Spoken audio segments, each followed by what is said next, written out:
did, see them all at the bottom? Oh, been there. Yeah, it's in there. It's the computer's fault. Well, no, it's my, I can't, what's this little thing? I usually have my mouse attached. Oh, sorry. It's going to be the furthest one to the left. There we go. Okay, so this should be the latest one. And here I have Correcto. No, that's not the latest one. You have a later version. Where's the one you had? Maybe we should go from there. Well, that's the one that ends at 11. So. It does? Okay, there's definitely more than that, right? That's great. Okay, maybe it's in agendas. Do you think there's any chance we can get folks to sit some of the speakers on the inside? I know it's a little less, it's a little annoying to switch up. The only problem is when everybody sits on the outside, everybody else sits on the outside, and then it looks like there's nobody here on the webcast. I don't know. I don't know where it is actually. Sorry. I know that's on a different format. Yeah. You know what? I'm gonna have to check my sent email. I think. I don't know because that's the latest one that I have too. And I don't know if Kate did it or I did it. You know. Okay. I'll double check with All right. her. She's over there. Thank you, though. Excuse me, just one quick question. You're going first, do you have slides? I just have three of them. So then we just come up, or do we start You up can set up. when we start? I'm going right to it. So then we just go directly into transition? Everything's in. Yep. It's all one big knowledge. Okay. Okay, and so So this can be moved manually as you well can, as, yeah, and I don't even probably need the mic. does this, And this is your little clicker, yep, so you can hand that down as you guys queue up. And then he's trying to find the latest agenda, I don't know who Kate went. oh, okay. Oh.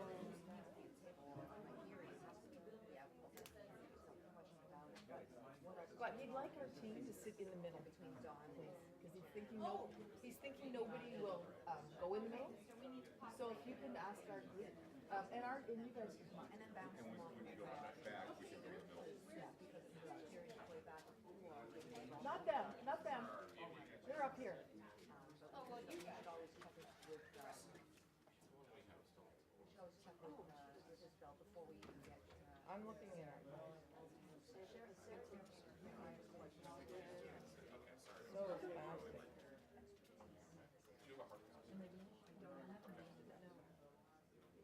I'm looking at Incent Mail. Okay. She's doing the same thing. Okay. Because she thinks you sent it to her, so hopefully that's the right place. So let me search for your name. Hi. Good morning. How are you? Good, how are you? Doing well. This is our slide advancer, presumably? Okay. Self-explanatory? Get here.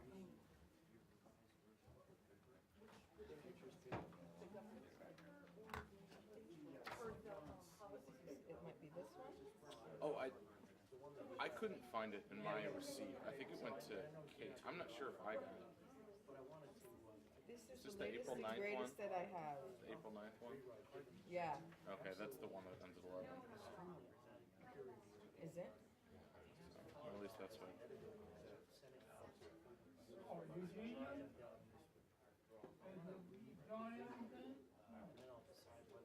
Yeah.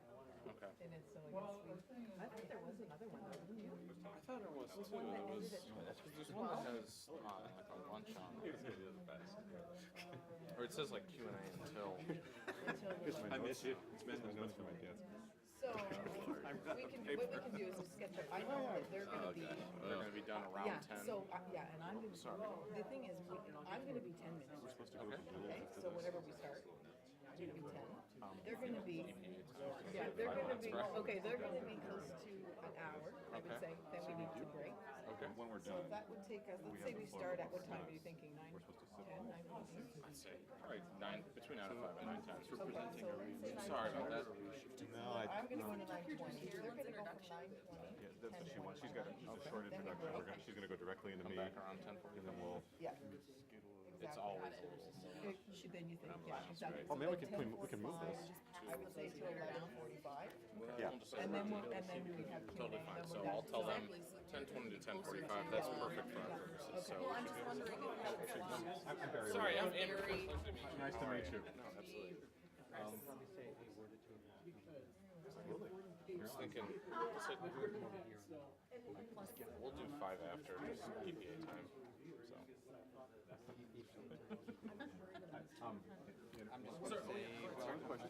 my colleagues looking at slides and lots of survey data. Can we move this so it's sort of more And then I centrally can go, located, or? and then it's this panel. I just Okay. to see if I can move it. I know they're trying. I just don't want to get the cords tangled. Sure. Oh, I didn't see the multiple cords in the back. As long as I'm careful, I'll get it from the other side. That'll be easier. Okay, thank you. I guess that's it.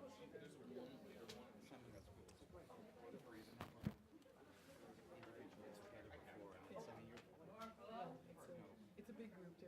Yeah, we're large. All of us.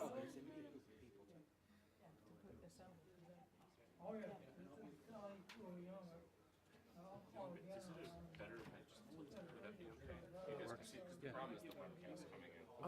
No, that's fine. great. Yeah. Thank you.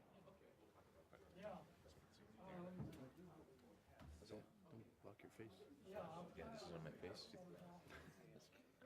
Stop. He's a little shy. One of our poets is kind of a recluse. It's the first time he doesn't like to talk. Okay, can I have this? No, I'm fine. I need to remember. No, I Translate everything. As soon as I introduce you. Would you like a report? Yes, I will. But I won't take those because I know they're at a premium maybe today, so I'll take them if there's leftovers, how's that? The production, the Kinko's production of this was kind of comical. There are a couple of, never mind. We're good, we're good, They look great. we're good. And they are, if all goes well, they are online right now, and the press release went out yesterday, and we'll see. Yeah. Yes. You guys track that thing, don't you? How many hits you're gonna get and all that? You're really sophisticated. Bird does. Well, and we Do them often. Good morning, everyone. My name's David Biet. I'm director of the Canada Institute here. It's my pleasure to welcome you and to welcome our colleagues today and to share this program with the Great Lakes Policy Research Network. It's a fantastic bunch of people, many of who have been here before, and I'm really pleased to see them come back together in this, this one morning here. We are being filmed today, so we'll have an archive of this session today. Not much really else to add there.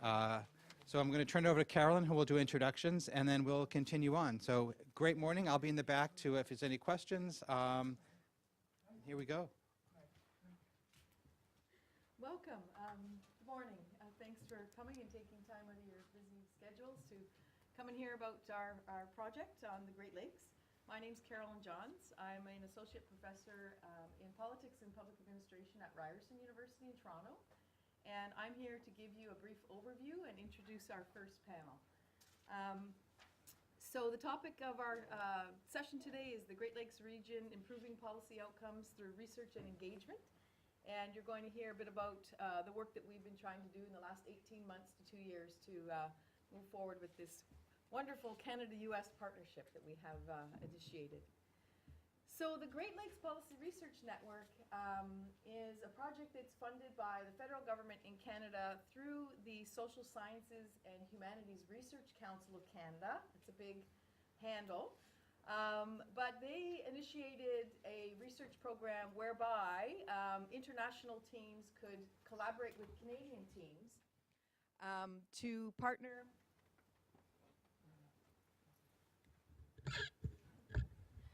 Great, thanks. Whereby Canadian teams and US teams could partner together to do social science research on a variety of topics. And so when I saw this call, I thought this was a great opportunity to bring together a group of scholars that are interested in Great Lakes issues, environmental policy quite broadly. And that's how we initiated this wonderful group that you're going to hear from today. So the Great Lakes Policy Research Network currently consists of 6 Canadian academics and 6 American academics from 8 universities in the Great Lakes region, both Canadian and American.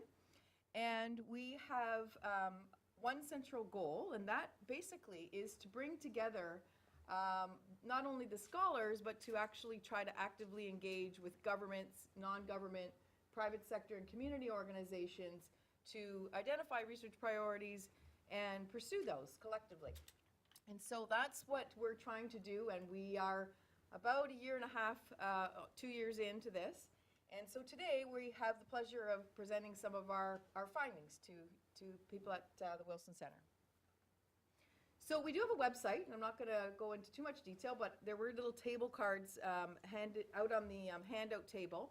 If you're interested, you can visit our website and you can learn more about the team members today, as well as some of the research products that we've already been able to post on the website. And some of the research you're going to hear today is actually very new, and so it won't be on the website yet, but it will be after today. So our current research divides into two main teams. We call these teams the POET and the NEAT. The POET is the group that's really kind of engaged in research around public opinion and engagement. So we know in the Great Lakes that we have a lot of infrastructure, we have a lot of policy. So this group is really trying to tap into the really key issue of public engagement to ensure that the policies are actually implemented and that the public is aware and engaged around Great Lakes issues. Our other group is called the NEAT, and they're really interested in some of the implementation challenges that exist. So we know we do have an international agreement, we have the Great Lakes Water Quality Agreement, which you'll hear more about today. But this group is really trying to unpack why some of the institutional arrangements that we have are not producing the kind of outcomes that we had hoped, decades ago when many of these policies were established. So that's kind of the main driver behind this group. And these are just a sampling of the projects that we've engaged in. And you're going to hear about a couple of these on the list, but I've just kind of identified others that we are still working on, and we will have results in the near future. So today I'm going to introduce the first panel, which is the POET. And the POET is up here with me. The first speaker is going to be Barry Rabe, who's the director of the Center for Local, State, and Urban Policy at the University of Michigan.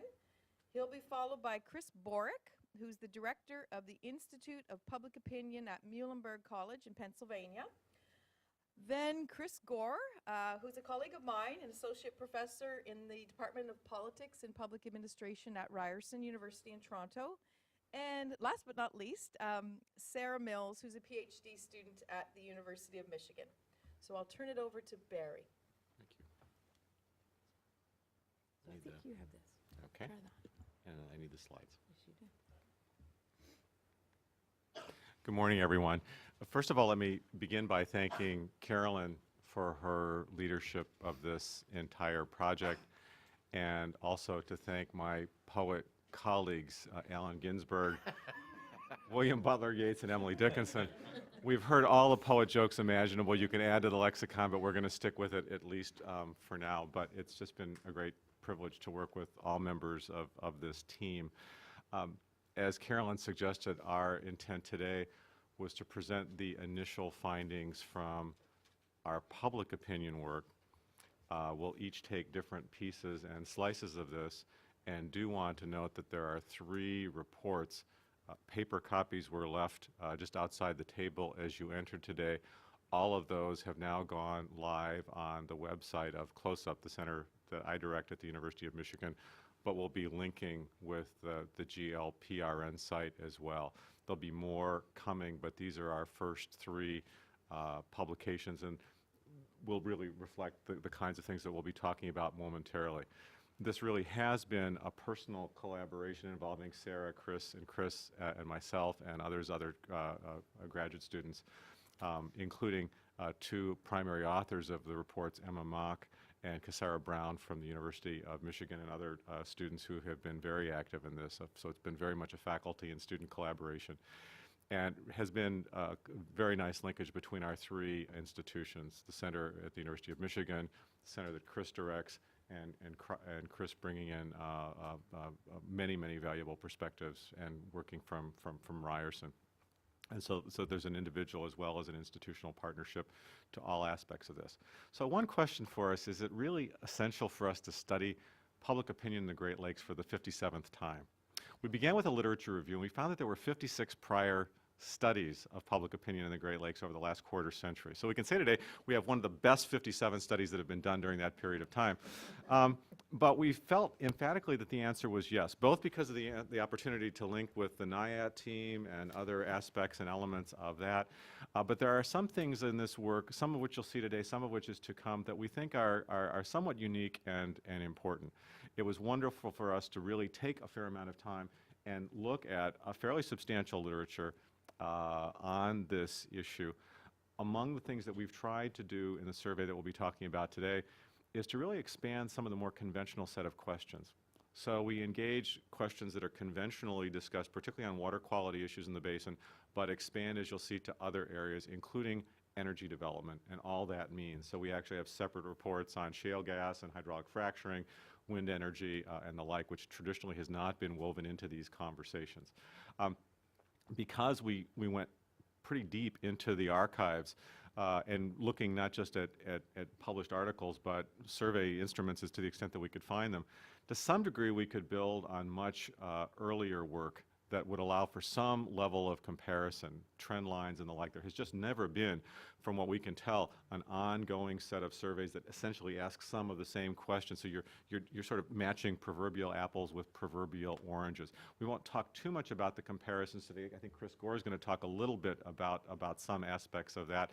But it does allow us to do this. And hopefully, as we go forward with this, set a foundation for more longitudinal work that we might do or others might do. I mean, one of our goals here is to create not only an early set of reports, but a baseline and move forward to making data accessible for other scholars, be very transparent about the research, the instruments that we're using and the like. So whether it is ourselves or others who want to build on this, we might be able to move in directions that we have in many other areas of public policy where you have wave after wave and can really do that deeper dive and comparison and see how these pieces move. To this point, we really have, I would argue, 56, now 57 one-time snapshots that aren't linked or are connected.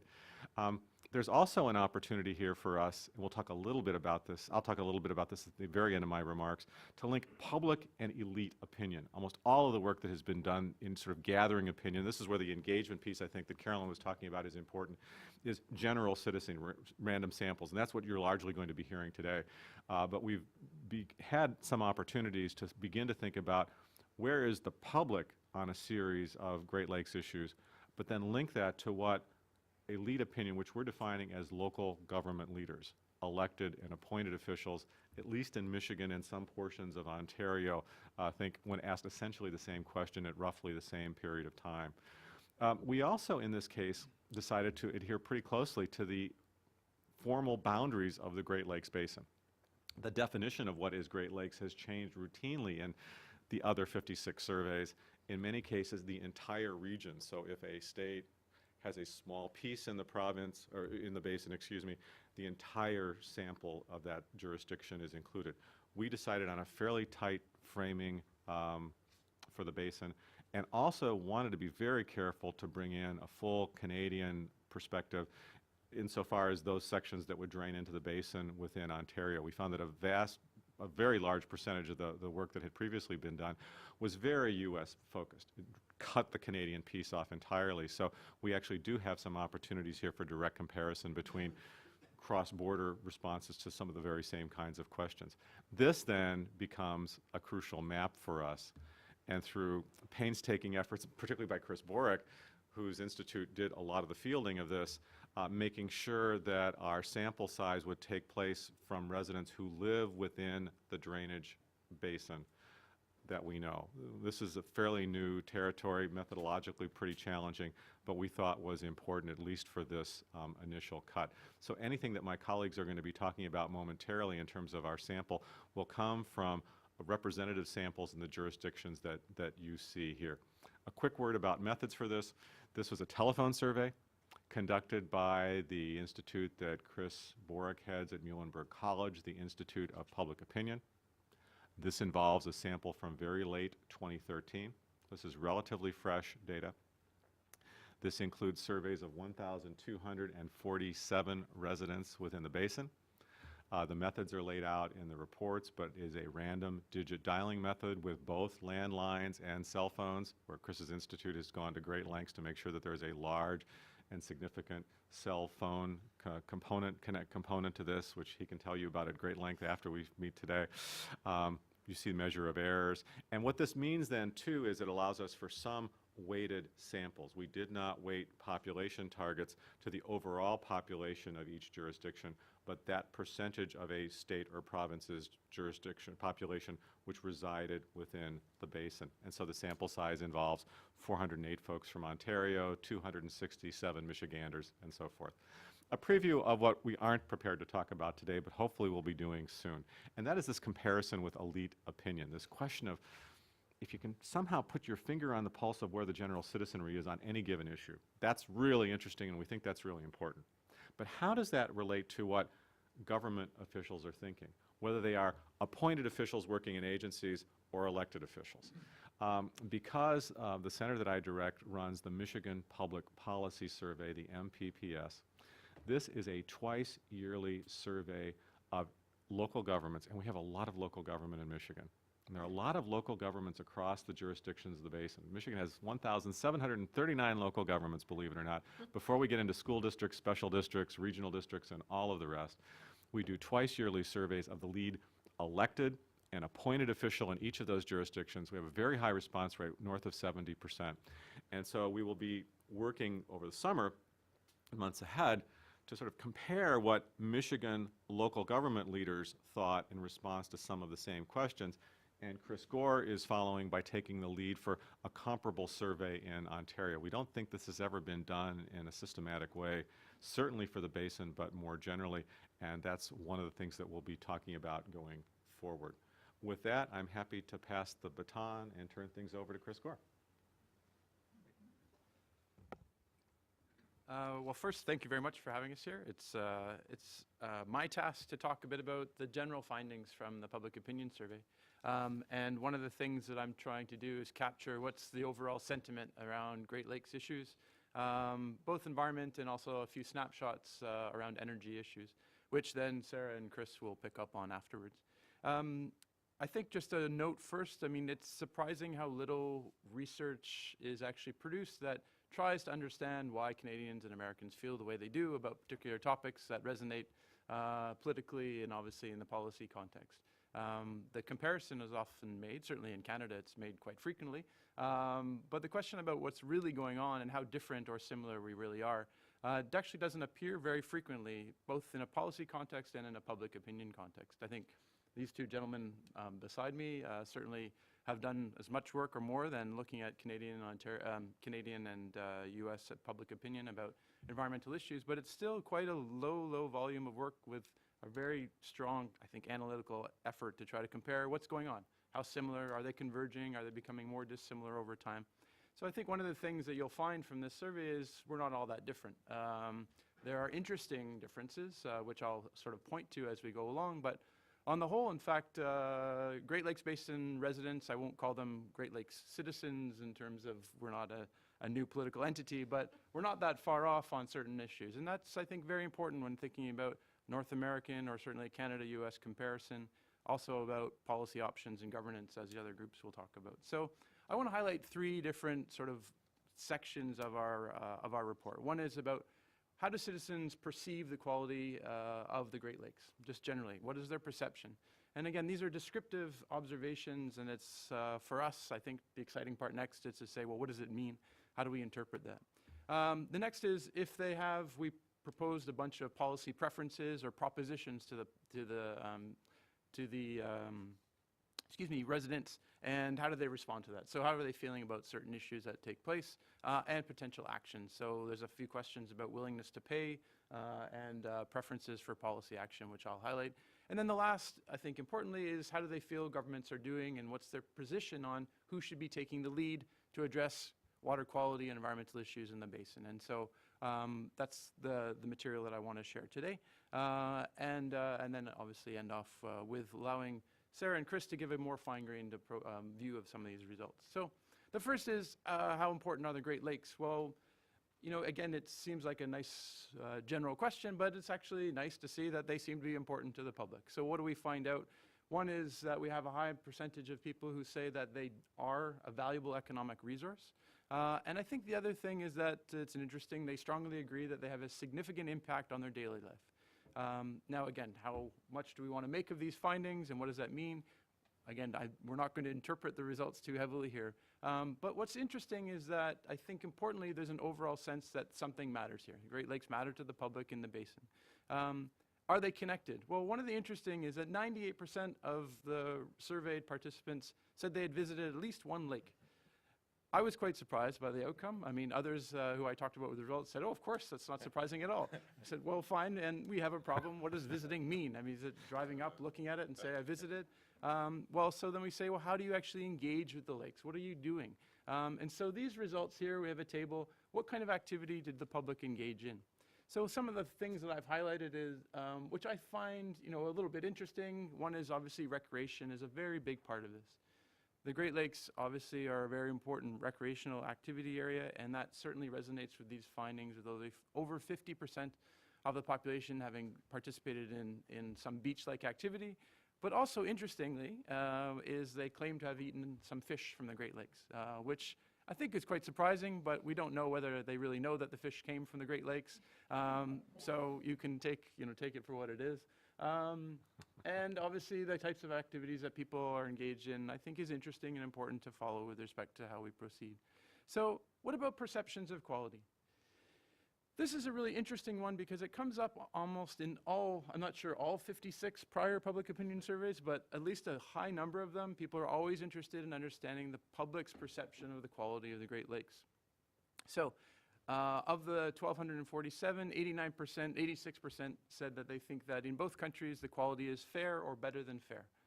So that's, you can say, well, that's interesting to see. Well, why is it interesting? Well, how does it compare? And I think we don't have a precise comparison to past practices, and that's one of the problems that we've found in public opinion work is there's no baseline. But one of the things when you look at past reports or past analysis, one by a survey firm McAllister, so in 2005 and 2007, you see actually that people feel the lakes are in better quality now than they were in 2005 and 2007. And what's more interesting, I think, is that Ontarians seem to think that there's been quite a significant improvement. So in 2007, for example, McAllister found that 39% of the population in Ontario surveyed believed that the lakes were poor or very poor quality. And here we have a result that shows, in fact, that the result now is upwards of 18, 19%.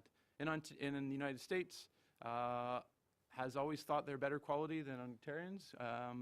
And now they still think it's in better quality than Ontarians, but on the whole, generally positive about.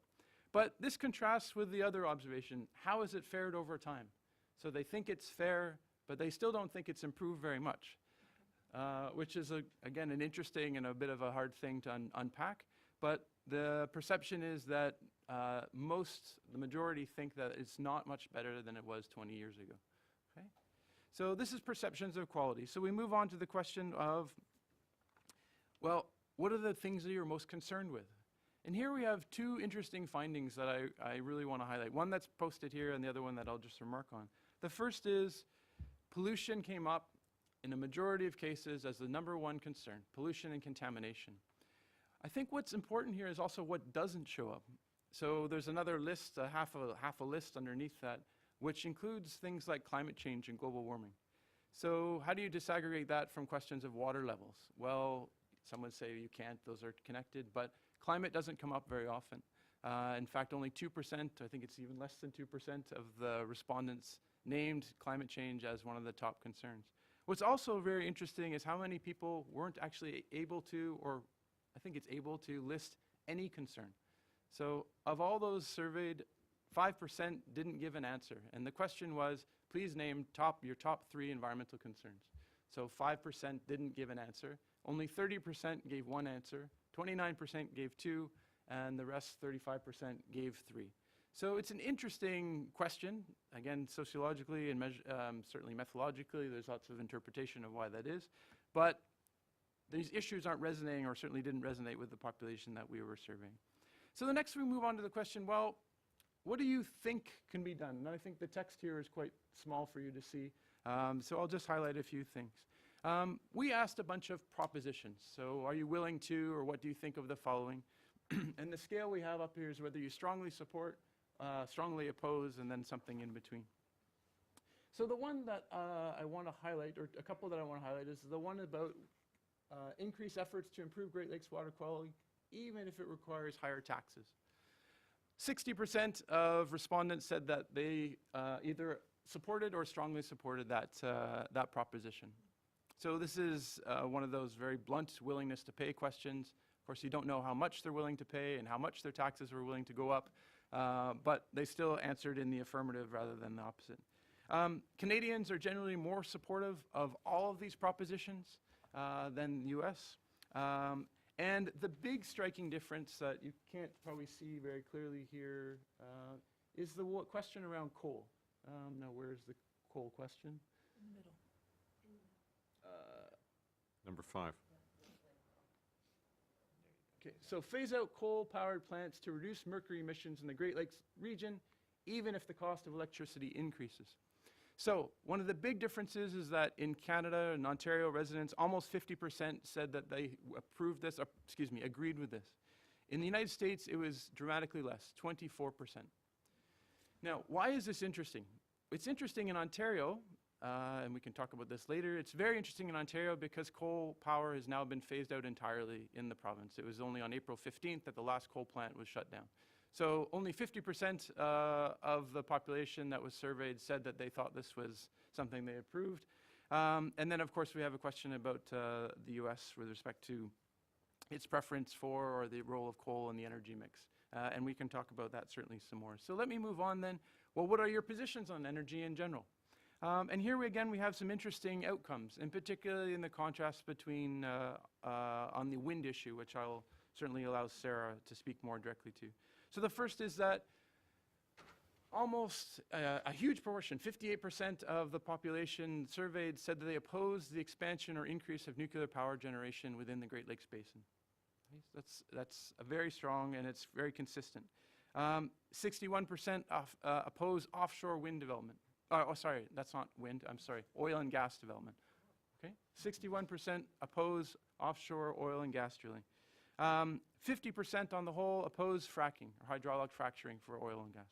Okay, so that's interesting. So how does that look when you look at the difference between Canada and US? So US versus Canada on energy in the Great Lakes. And again, we'll get a bit more of this when Chris and Sarah talk.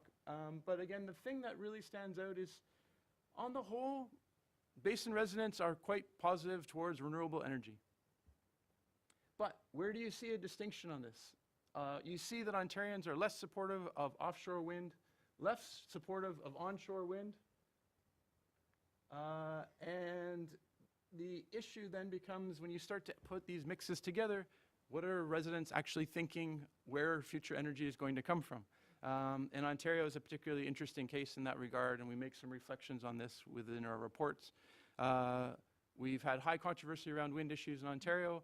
We've shut down coal, we don't want more nuclear, so the question is, where is it going to come from? And we'll leave that to the NIAT team to tell us where it's going to come from. But I do think, as we say in a media release around this issue, or I remark, I think this shows that Canadians and certainly Ontarians are still conflicted about their vision and view of where energy is going to come from in the future. So let me end then by talking about the role of government, the performance of government, perception of government, and also the question about who's going to lead these types of activities in future. So the first is just a very simple question, an assessment of government performance. So the question we ask is whether Canada and the United States work together, how effective Canada and the US are at working together. We get a rather sort of dull, lukewarm, they're somewhat effective. Okay, that doesn't tell us very much, but it's at least a reminder that they are working together, and we ask the question about how well. Here we have a more interesting response. We ask the question about, well, who's do you think has a high responsibility or primary responsibility for the protection and improvement of the quality of the Great Lakes? So one of the things that turns out is that federal government and business and industry by residents are deemed to have the highest importance and responsibility for addressing quality of the Great Lakes in the basin. Business and industry is first, and it was almost 78% strongly believe that business and industry have a primary role. The second is federal government. But what also is quite interesting, and particularly for myself and others who study local government, is how low local governments are on that list of responsibility. They don't see local governments as a primary actor and agent with respect to responding to Great Lakes issues. So we have this interesting situation where subnational in provinces and states are also quite low as compared to federal and industry. So we have an interesting scenario in this regard. So they think federal governments and industry should play a role, but then we ask the question, well, how willing would you be for your subnational entity here, provinces or states, to relinquish some of your decision-making authority in order to improve the quality of the Great Lakes? And then certainly we have a lukewarm response. It's not strongly opposed, but it is quite lukewarm to the idea of giving that authority to others and taking it away from states and provinces. So we have an interesting conundrum for policy and analysis, and that is if federal and industry are supposed to take the lead, subnational and local have a less of a lead to play. How is that coordination going to take place? What's the character of governance that's going to emerge out of this when you have this kind of sentiment around what roles of government? So I'll end there by saying, we have some interesting overall results. Again, I'll come back. Do we have an emergence of a Great Lakes citizenry? In some ways, yes. There's compatibility around responses. What we see in terms of public opinion response, I would think we could suggest that it's generally tied very directly to their experiences on the ground. We see that with wind and fracking, certainly around the issue of coal. But the interesting thing that I want to highlight is that what is the assumption then, or how do we build on these responses or these understandings from the public around the role of federal governments, and certainly feeding in quite interestingly to the work of the governance and policy networks, future questions about the role of these multi-level systems and the public's role and how they engage in this process. Thanks.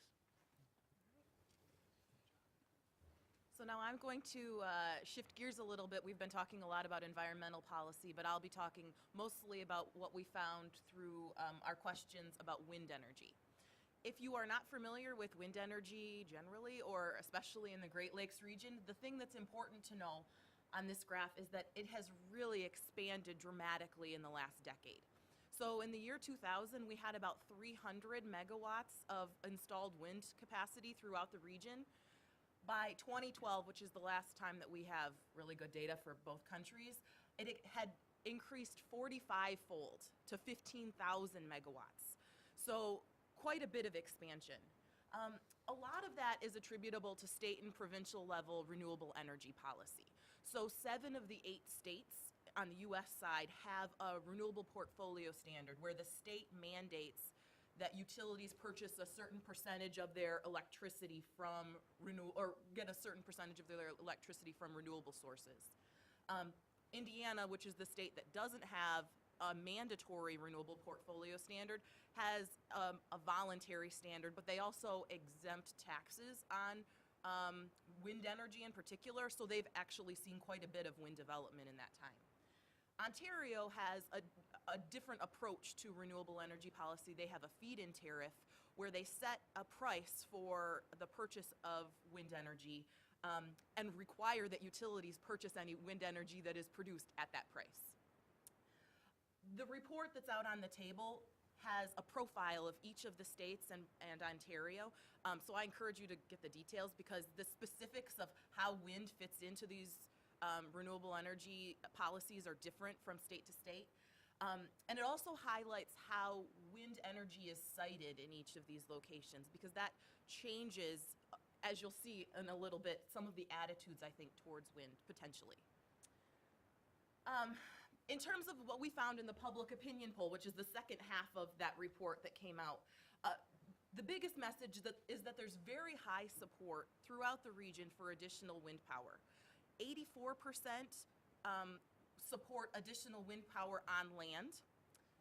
80% of residents support wind power development offshore, so in the waters of the Great Lakes. And if you don't already know this, there are currently no wind turbines in the Great Lakes. But again, we have 80% of residents saying that they'd like to see wind turbines in the Great Lakes. Perhaps more than many of the other questions that we asked in the survey, though, we see the biggest differences between Ontario residents and the American residents within the basin on issues related to wind energy. So here, when we asked about support for additional onshore wind energy, 74% of Ontarians say yes, we would like to see additional wind energy. So that's certainly a strong majority. But there's a 15 percentage point difference between what Americans were saying. 89% of Americans would like to see additional wind turbines on land.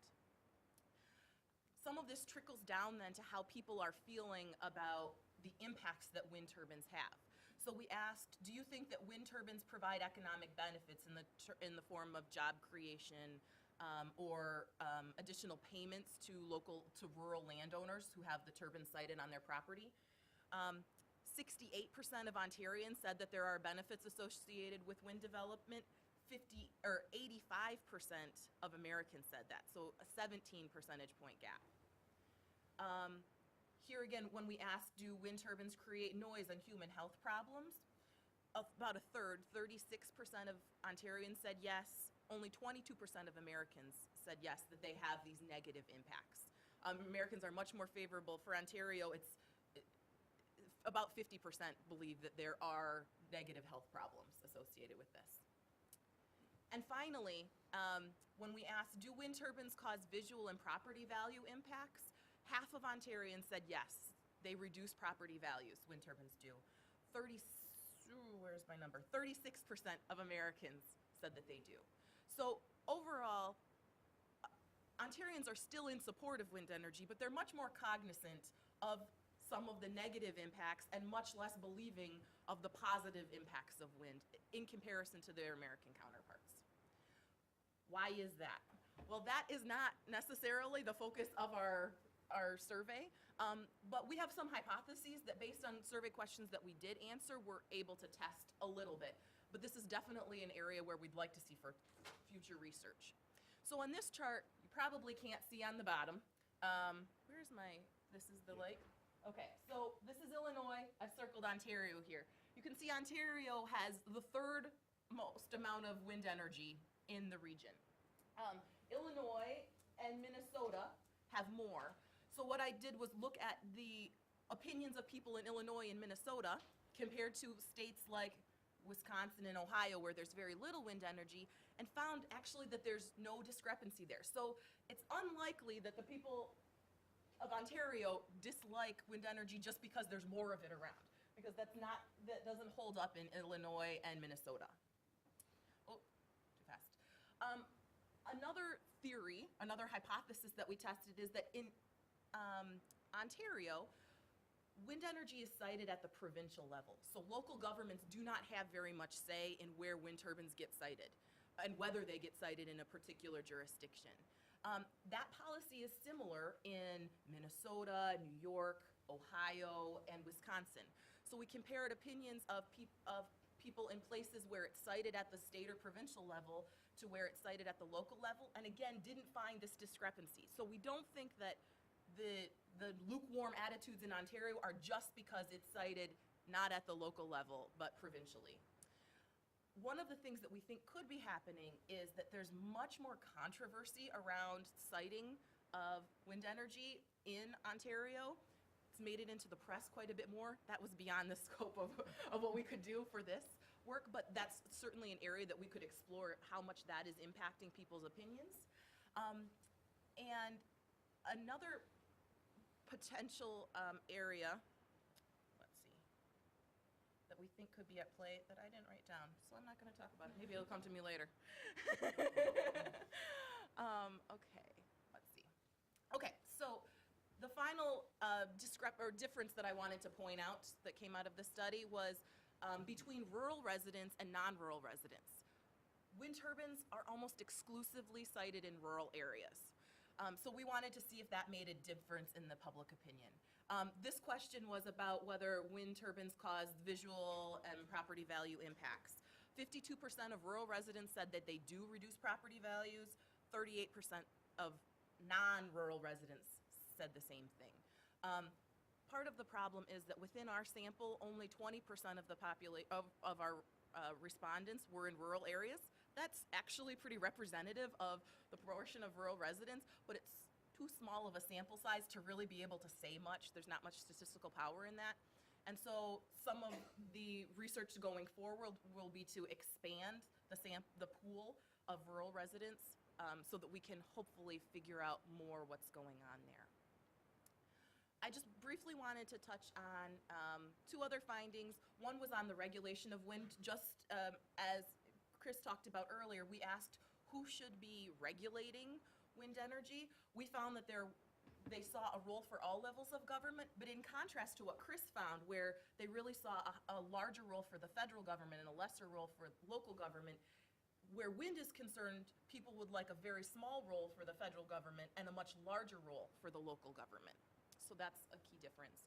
And we also found mixed public opinion in areas where the science is still, the jury's still kind of out on the science, on what impact it actually wind turbines do have on property values, on bird migration and weather patterns, and on rural landscapes. So I'm happy to talk more about this later, but right now I want to pass the baton to Chris Borick. Thanks. Thanks, Sarah. And good morning, everyone. Thank you. I'll join the chorus of thanks, first of all, to Carolyn for putting this all together and allowing us the opportunity to do this research, and to David and the Canada Institute and Woodrow Wilson for allowing us to have this discussion today. It's great. And I'll also thank our poet laureate, Barry. He's kind of our Robert Frost of the group, the old man that steers us down the road less traveled. And it did make all the difference. That's all my my Frost references. So, I know, I had to do it. That ends your presentation. So obviously we've had a great discussion so far and looked at the overview of public attitudes and public opinion and delved into wind power. And I think we've made a case, and anybody in this room probably knows, it's hard to have a discussion about Great Lake quality without talking about energy. And now in the United States and Canada, it's hard to have any discussion of energy without talking about fracking, hydraulic fracturing. It's just become a dominant issue in the landscape of energy policy. And so we wanted to at least touch on this briefly in the survey project and today during our discussion. And so I'll give a little bit of an overview of what we found. When you look at, we could have put yet another map up here today to show an overlay of shale plays within the Great Lakes region. And what you would see, of course, is that especially in the eastern half of the Great Lakes, there's enormous overlay or overlap between the lake region and the basin and major shale plays in the United States and Ontario. The Marcellus shale play, one of the most prominent and most used and developed shale plays in the country, is in Ohio, Pennsylvania, New York, part of the broader Utica Basin. The Antrim shale play in Michigan, at the heart of the Great Lakes, is a quickly developing play. So there's no doubt that the lake quality is tied to the very large and very significant shale plays that underlie the region. And so we asked, first of all, just some general questions about views on increasing hydraulic fracturing in the basin, and did our standard U.S.-Canadian comparison. And as you could see, the pattern that Chris alluded to and that we see throughout the survey, some differences between Americans and Canadians, but broad convergence of attitudes. While a greater number, 38%, of Americans strongly favor increasing hydraulic fracturing in the area, only 22% of Canadians do. So a minority of both, and a majority of both Canadians and Americans somewhat oppose it. And this will start our discussion of a very complex view on hydraulic fracturing. Barry and I have now done a number of projects, both in the United States and in Canada, looking at this issue, and the issue quickly becomes complex. We'll see a divide there, but as we go forward, this slide, and again, I apologize a bit for the busyness of it, but I think it tells you a little bit about the mixed views that people in the basin and both in Ontario and the United States have regarding fracking. You'll see that for almost every question that we ask, you'll have a fairly solid degree of agreement with majority approval or majority agreement in each of these categories, except for the question of fracking for natural gas reduces carbon emissions by reducing the use of coal, where it's only 46%. But what's interesting is these are both positive and negative questions about fracking, right? Or statements about fracking. So you might ask something to this extent. Fracking offers economic benefits to communities such as job creation and lower energy policies. 57% of individuals in the basin believe that. However, if you look at the very bottom, fracking in state provinces poses major risk to the state provincial water resources. It's 59%. So what we see, and we've seen this now time and time again in the limited number of surveys that we've done, is that the individuals generally look at as hydraulic fracturing as having many benefits for energy independence, for offsetting some of the effects of more carbon-intensive forms of energy, but at the same time maintain very significant concerns about its use, and particularly in a lot of our surveys, including this one on water quality, which of course is at the root of our interest in the Great Lakes. So the complex relationship, I think, is one more piece of evidence about it. We also look, and this is where I think we go back to Chris's point about some of the similarities of opinion. And you know, as public opinion researchers, often our ideology or our partisan lens guides our views on policy and policy matters. In this case, we just looked at the effect of ideology on environmental risk due to spills and leaks and the risk to health of residents living in the Great Lakes by their views. And as you can see, the two top bars are in each of the brackets are conservatives. They're very or somewhat conservative individuals. And you can see that they are, compared to liberals, slightly less likely to agree with these positions, but not overwhelming. So even when we take one of the greatest predictors of individual attitudes and perceptions of environmental risk and qualities, we see some general similarities of agreement, which we think is back to Chris's point. There's probably more agreement on a lot of these across country and across ideology than there is in terms of difference. Quickly, in the last few slides, we look at the public preferences regarding authority over fracking in the basin. And as you can see, at both the provincial, especially in the states, where fracking, a hydraulic fracturing is almost exclusively regulated by state entities, and in terms of very limited federal government, that individuals both in Canada and the United States see the primary or the greatest deal of authority placed at the provincial or state level, where it indeed is, especially in the U.S. Context, and much more mixed levels of authority for both the state and local, or excuse me, the federal and local levels of both nations. And this is just an example of this, where we do see a little bit of difference is on issues such as federal control. And I don't think this is probably surprising to people that study U.S. And Canadian public opinion and public attitudes, given the U.S.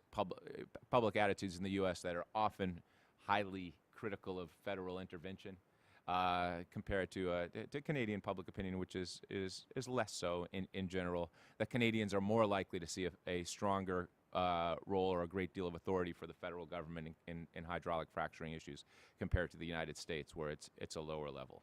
And so I think at this point I will turn it back to Carolyn for questions. Okay, thank you.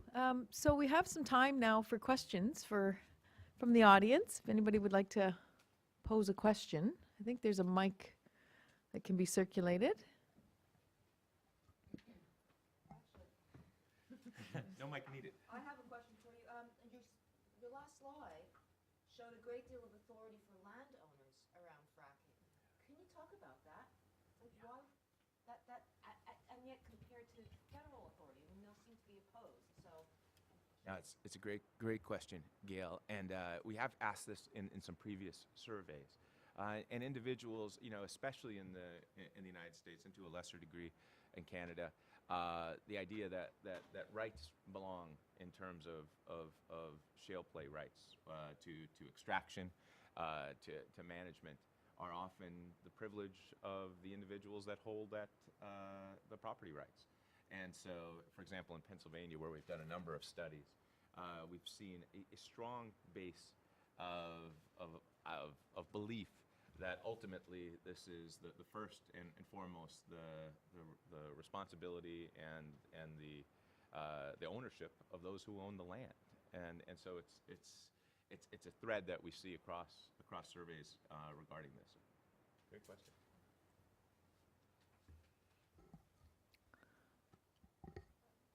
Hi,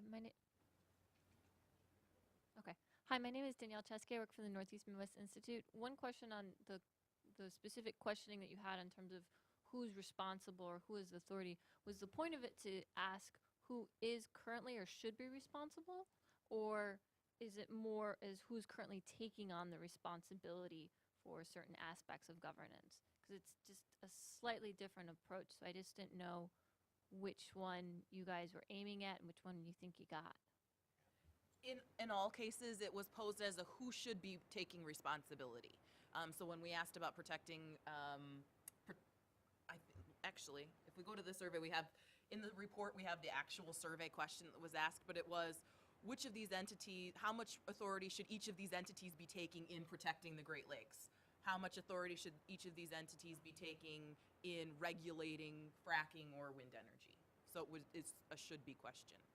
And then it's a great deal of responsibility, some responsibility, No responsibility. Right.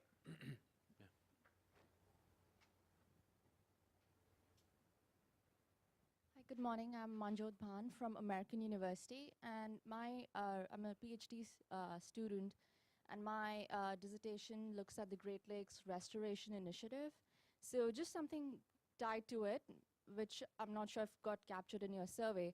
So you said in terms of responsibility, most of the audience said that they would want to have the federal government play a larger role.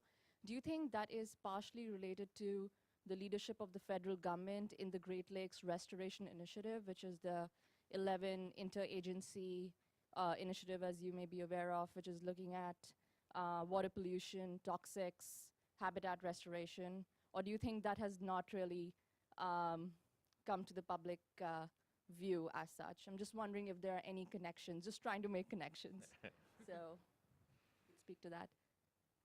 Well, I can guess that I don't think it has much to do with the GLRI. We had a debate about how many different regulations and agreements did we want to list to see if residents knew anything about them.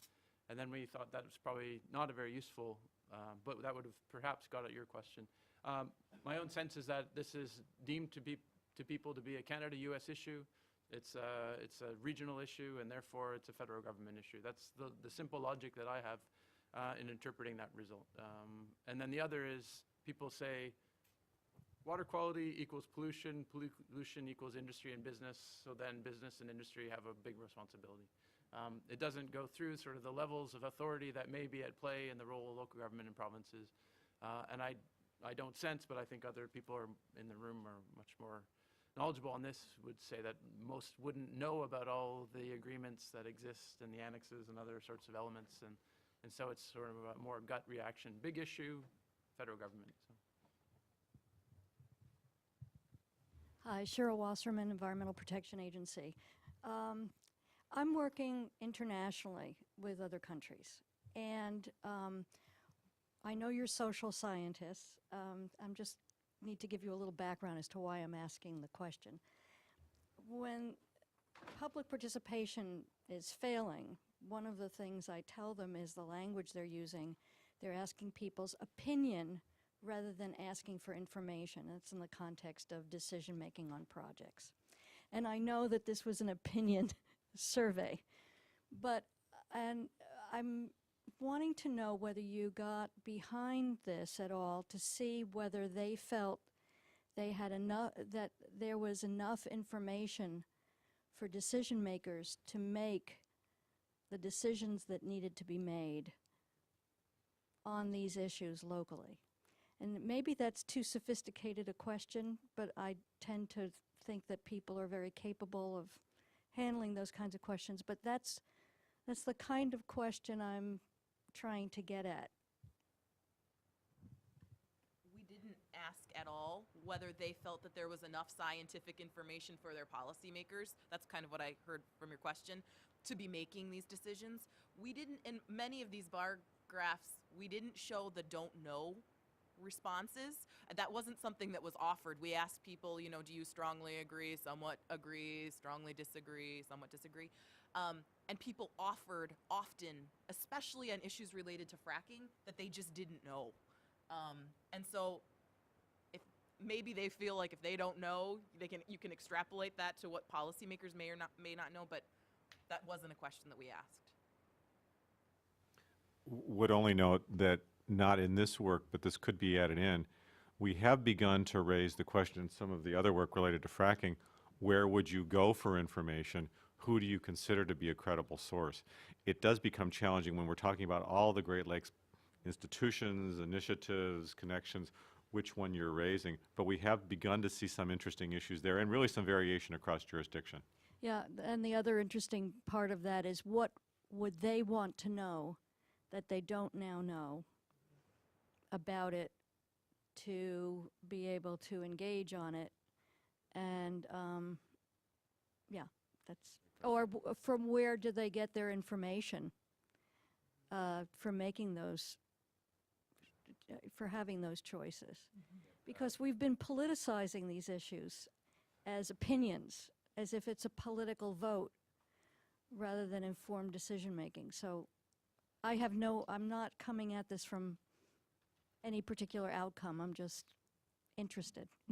Great points. And Barry, the last thing you said for one of the surveys we're working on now in parts of the basin is exactly that. Where do you turn for information, and what are the various sources that you trust, right? Both of those combined. Coming back to policymakers' knowledge, though, too, keep in mind that many of the questions that were asked here are being posed, they have already been posed to Michigan policymakers, local level policymakers, and are being posed in Ontario, too. So future presentations, hopefully, future publications, will be able to kind of get at what policymakers know or what they think, as opposed to what the general public.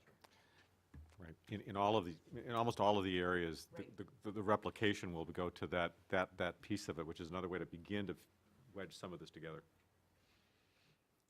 Hi, Tim Downey, the St. Lawrence Seaway Development Corporation, part of the U.S. Department of Transportation.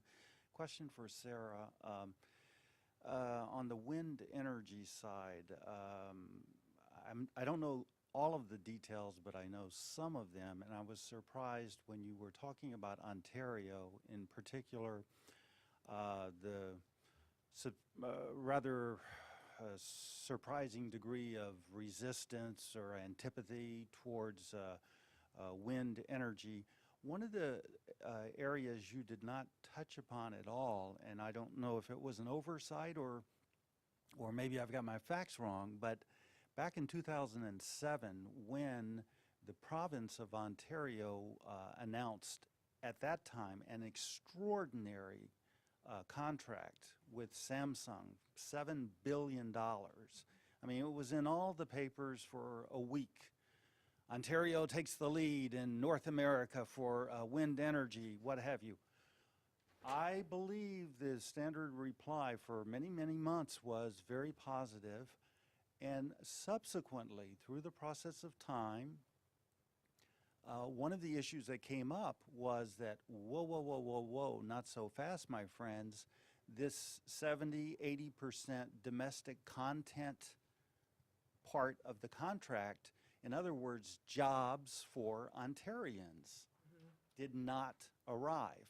Now, I ask anyone in this room, if any project anywhere is sold to a community, that 70–80% of the jobs will devolve to your community, it sounds rather reasonable to assume that most people there are going to likely be in favor of that.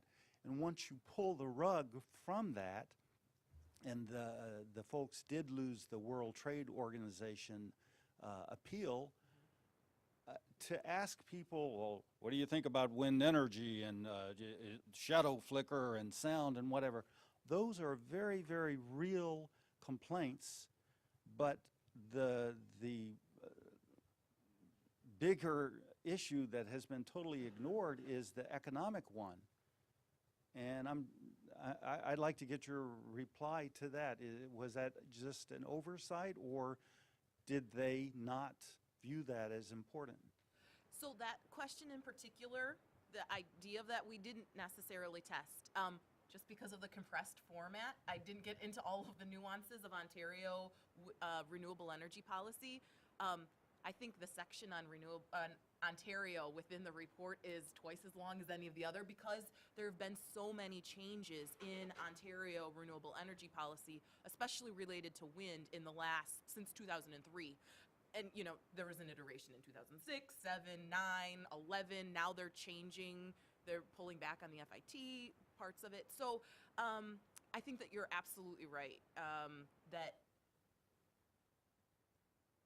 even in my separate from this study, in my own dissertation research, I'm finding that where people feel the economic benefits, they're much more pro-wind. If they feel like it's being foisted on their community and they're having to put up with the flicker and even just the visual impact, even if they can't hear the turbines, if they're not receiving some sort of tangible economic benefit themselves, they're much more resistant. So yeah, it was an oversight from the presentation, but hopefully it was captured a little bit.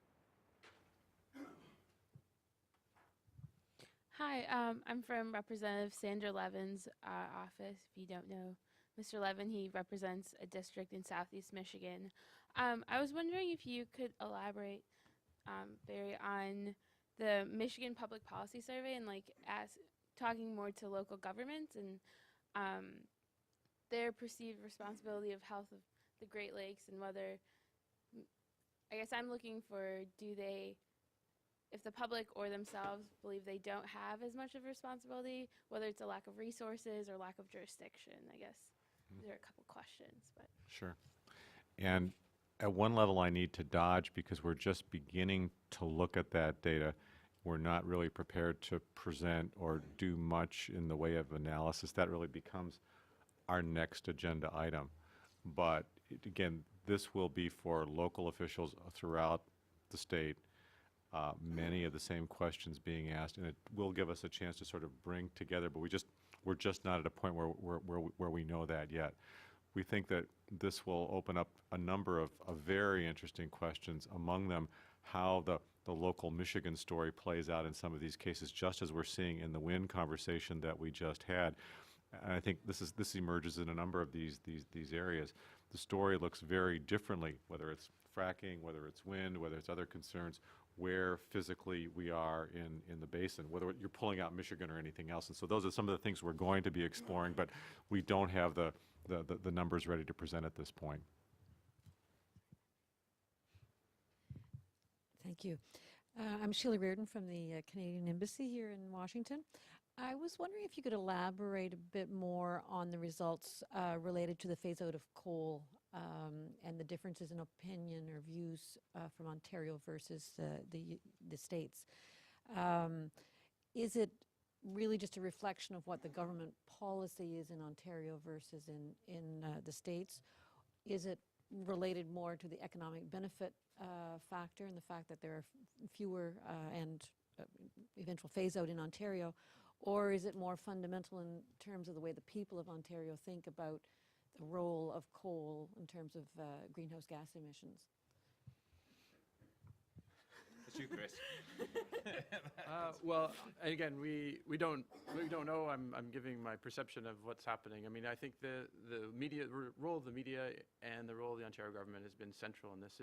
The issue around coal has been such a central part of the Green Energy and Economy Act, is what is actually the full name of it, which is important because the principle was we are going to be a green jobs center, a hub for this in North America.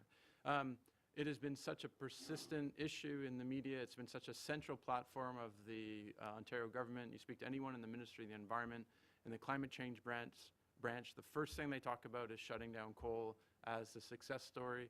They talk about it when they go to the climate change conferences. It is something that they champion. And, you know, I think as a climate change air pollution strategy for good reason.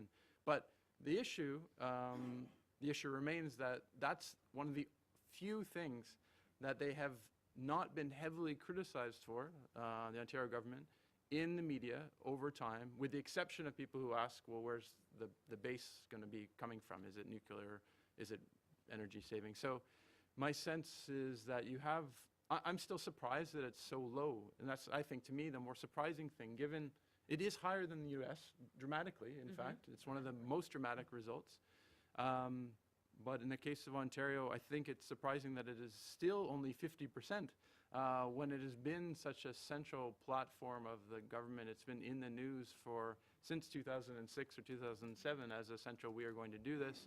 And then, and the government hasn't been sort of continuing to try to sell that because of other controversies, which there have been many in Ontario, which we don't need to talk about now, but at the coffee, I'm happy to talk about those. But there's been many, many, many issues around natural gas and natural gas plants being canceled, wind energy moratoriums, the role of local government, the lack of ability to appeal. So I think that the coal issue, the Ontario government, there's an issue here around media and how the Ontario government has communicated those outcomes. So, I mean, these are all conjecture, and I can't say. I don't know if you want to, I mean, I think some of the interesting would be, we haven't done any looking at geocoding with respect to where the respondents, whether we have enough information from respondents to say, if you were living beside a coal plant, whether your perception or desire for that coal to be shut down is higher or lower. You'd assume yes, just like if you're close to a wind energy or a wind turbine, you'd expect that to be, probably lower unless you're the owner. So there's lots of things that we have yet to do with the results. But those are some initial thoughts, which I don't know. Sarah, do you want to add anything on Ontario? I was just thinking that when it was a team of graduate students, master students at University of Michigan, who kind of did the first stab at what does this data all mean. And from our perspective, the graduate student that was working on that particular report and findings was saying, well, this is almost a moot issue at this point for Ontario. So why would there be such strong support? We think that it's that Ontarians say, yes, Americans, you need to phase out your coal-fired power plants because you're polluting this shared resource. And so I think that's interesting where Chris perhaps thinks that it should be higher. We were surprised. We read something different into the data, but again, we didn't ask that question. And so that would be a great future area to look into. I'll just briefly add, the coal issue is so tied to climate issues, right? I mean, they've been intertwined to a large degree, both obviously with the science, but also with the public opinion. And Barry and I, with a colleague, Eric LaChapelle at the University of Montreal, did a study last year comparing Canadian and U.S. Public attitudes about climate change and beliefs. And the gap that we see in this particular question on coal is about the same that we see the gap on general beliefs about climate change in the U.S. and Canada. Very, very similar, the gap. And so I think, it's probably not surprising that Americans, at least from our perspective, would be much more hesitant to do the phase out, both for what's happening on the ground, but also I think their tie-in to broader concerns and issues regarding climate. It would only add a couple things. One is, this is where the cross-national story differences become really intriguing. If you look at the U.S., there really is a substantial phase out of coal, but it's coming largely driven not so much by state policy, but by the huge arrival of shale gas at relatively low prices and that substitution. How that story changes as the Obama administration continues to use the Clean Air Act to implement greenhouse gas reductions for coal burning plants may play out in very, very different ways. Another piece, and I just want to underscore this, and Chris Gore noted this in his presentation, for the coal question, and really for almost all of these other policy option issues, we didn't just offer the easy out, do you support cleaner Great Lakes or improve this or that, who's opposed? We linked it, and each one of these has an even if clause, which involves some degree of willingness to pay. Now, that did not put a precise dollar figure to it, but we were pretty shocked that so many of these had a strong base of support. When you added that, it's going to cost you component to that. And in many cases, that cut across the Canada-U.S. and U.S. sample as we moved into that. Not just coal, but some of these other linked questions as well. My question pushes this last question a little further. Sarah talked about differences between Canada and the United States on wind, and we just sort of got into coal. But are there noticeable differences or striking similarities between Canada and the United States and the respondents there? Do we approach the issue differently? Do people think about it differently? How is it perceived? Is there a role of government perceived differently on who can produce the solutions? I mean, there may not be. I just wanted to see if there was differences or distinct similarities. I think during my presentation, the point that I forgot, because I didn't write it down, that I wanted to make was that I think that it's really tied to, this is reiterating what Chris had said too, across the board, Canadians just were less favorable of all energy policies. There wasn't any energy policy where they were more favorable than Americans. And so it's really unclear what they want in its stead. And one of the things that gets brought up in my report, in the wind report, is that really we think that a lot of these energy policies are just proxies. They're more lukewarm attitudes towards wind energy as a proxy for dissatisfaction with Ontario energy policy. And it could be because it's changed often. It could be that they don't like the current state of affairs when we interviewed them in the end of December. We don't know, but that is a finding that was across the board. There were certain areas where they really, overall, Canadians saw a larger role for government at all levels than Americans, so it wasn't just the federal government. When asked, who should be taking care of, who has responsibility to take care of the Great Lakes, Canadians always had a couple percentage points higher thinking for each level of government, thinking that that level of government should have more responsibility.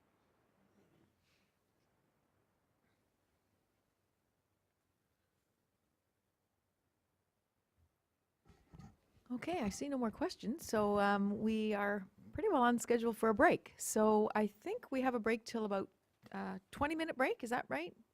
Till 15?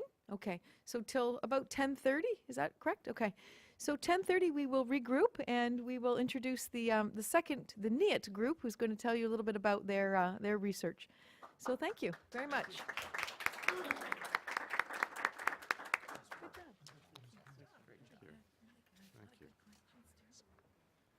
Yeah, this is the first time we've talked about it, so we'll see where we go. Yeah. Well, I think some of your stuff's going to